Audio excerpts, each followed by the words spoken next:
e shëndetshëm, nuk po flet për përdoruesit e ashasheve të drograve që kanë probleme shumë të mëdha Po hyre ajo pastaj që godasin vjet fishor të rinj nga kjo të me çrregullimet të shëndetit mendor. Hormonet.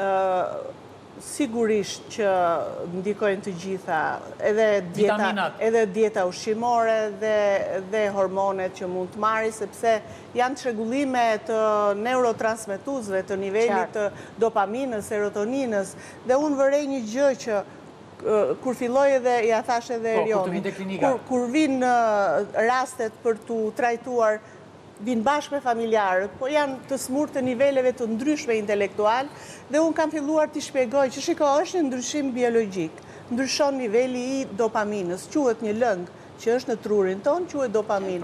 Ata të dëgjojnë me vëmendje dhe kuptojnë në fundit që kjo nuk është diçka e tmerrshme, diçka ideale që ekziston pa ndonjë bazë kimike, biologjike.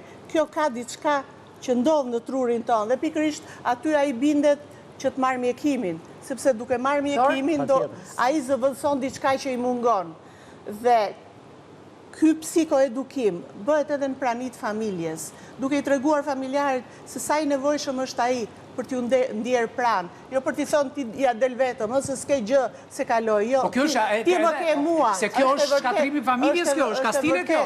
Është dashuria. Po familja është familja e parë. Ose të zhvillon ose të shkatron. Dhe e dyta është që po keq interpretohet përdorimi i lëndëve narkotike si një element shkak i kësaj gjë. Jo.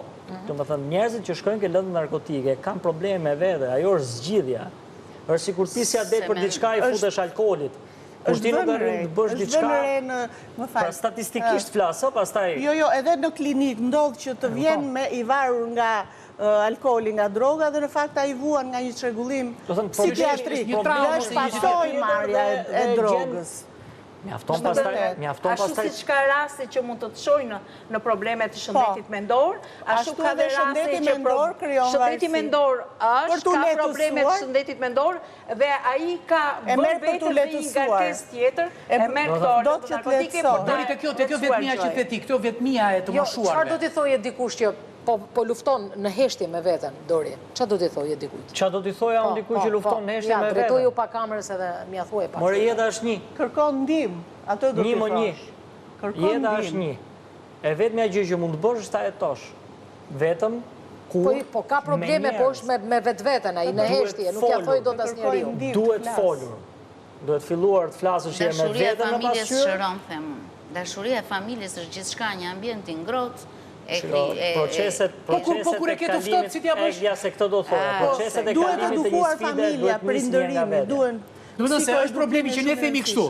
Kemi një shqetësim në shoqëri që po shtohet numri njerëzve me shqetësime.